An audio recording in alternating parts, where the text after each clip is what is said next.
всіх об'єднав сьогодні тут Крим. Я з Криму, і я цим пишаюся, неймовірно.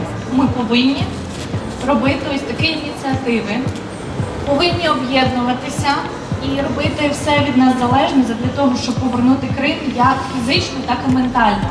Для мене Крим – це батьківщина. Крим – це мій дім. Я знаю точно, що не зараз. Я знаю точно, що не завтра. Але я точно дуже хотіла показати його своїм синам. Якщо у вас є друзі в Криму, обов'язково спілкуйтесь з ними. Не забувайте про них. Бо для них, знаєте, ключовий біль, що ми про них забули. От саме такими виставками, такими проектами маємо нагадувати, що ні, ми про них не забули і ми за них боремося.